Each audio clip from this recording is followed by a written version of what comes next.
اے لوگو یاد رکھو، جوانی ایک امانت ہے اور بیماری ایک غفلت۔ حکیم وہ نہیں جو مہنگی دوائیں لکھے، حکیم وہ ہے جو تمہارے باورچی خانے کو شفا خانہ بنا دے۔ آج میں تمہیں وہ راز بتاتا ہوں جو نسلوں تک سینوں میں دفن رہے۔ اے ابن آدم، اگر تجھے بخار ہے تو چند دانے سبز الائچی پانی میں ابال کر اس میں عرق گلاب ملا کر پی لے، جسم کا سارا زہر پسینے کے راستے نکل جائے گا۔ اگر تیرے بال سفید ہو رہے ہیں تو صبح و شام آملے کا مربع نیم گرم دودھ سے کھا، 6 ماہ میں بڑھاپا پیچھے ہٹ جائے گا اور بال دوبارہ کالے ہو جائیں گے۔ اگر پیٹ کی چربی بڑھ گئی ہے تو نہار منہ لوکی کا جوس پی، یہ تیرے جسم کی فالتو چربی کو ایسے پگھلائے گا جیسے آگ موم کو۔ بیٹا، جوانی برقرار رکھنی ہے تو پودینے کا پانی روز پیا کر اور ادرک کے ابلے پانی کی بھاپ چہرے پر لیا کر۔ اگر جوانی کو تھامنا ہے تو بکرے کے دل کو پکا کر کھایا کر اور کھانا کھا کر زبان کے نیچے چھوٹی مکھی کا شہد رکھا کر۔ صبح اٹھتے ہی ایک ٹانگ پر کھڑا ہو کر کھجور کھا اور روز سونف والا دودھ پی، اس سے رنگت میں نکھار آئے گا۔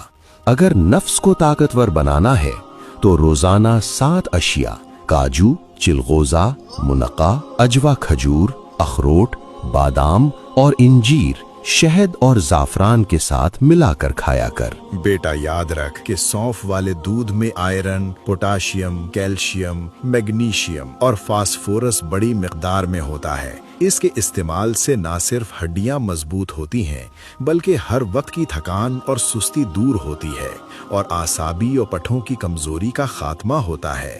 یہ پڑھنے والے بچوں کی ذہنی نشو و نما کے لیے بے حد ضروری ہے۔ اور سن بیٹا، سب سے طاقتور ملک شیک جو ایک قدرتی انرجی بام ہے وہ کیلا، کھجور اور مونگ پھلی کا مرکب ہے۔ یہ فوری توانائی دیتا ہے، وزن بڑھاتا ہے اور پٹھوں کو فولاد بنا دیتا ہے۔ تاہم شوگر کے مریض شہد اور کھجور میں احتیاط کریں۔ جوڑوں کے درد اور اعصابی تناؤ کے لیے مچھلی یا مچھلی کا تیل استعمال کر، کیونکہ اس کا اومیگا 3 ورم اور سوزش کا دشمن ہے۔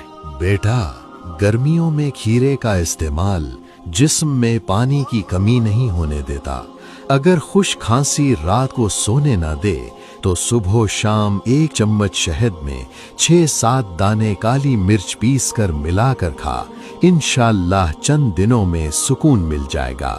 مثانہ اور گردہ کی پتھری کا سستا علاج یہ ہے کہ شہد کو پانی میں ملا کر کثرت سے پی، یہ پتھری کو توڑ کر نکال دے گا۔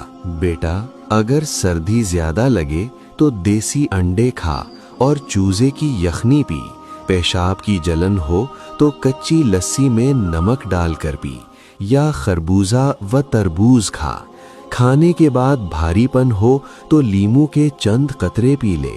خونی بواسیر کے لیے سبز الائچی اور میتھرے ہم وزن پیس کر سفوف بنا لے اور 1 چمچ صبح و شام پانی کے ساتھ لے۔ یاد رکھ، مچھلی کے ساتھ یا اس کے بعد دودھ، دہی، چاچ، شہد، تیل، سرکہ، تل، کھیر، شربت، برف، آئس کریم، مولی اور تربوز ہرگز نہ کھا۔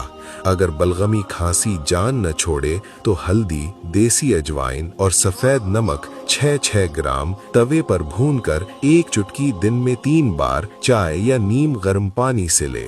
جسمانی کمزوری ختم کرنے کے لیے رات کو 8 بادام، 21 کشمش اور 2 انجیر پانی میں بھگو دے اور صبح چبا کر کھا لے اور اوپر سے دودھ پی لے۔ یہ ہاتھوں کا کانپنا اور اعصابی کمزوری جڑ سے ختم کر دے گا۔ ناریل جسم کو فوری طاقت دیتا ہے اور بالوں کو چمکدار بناتا ہے۔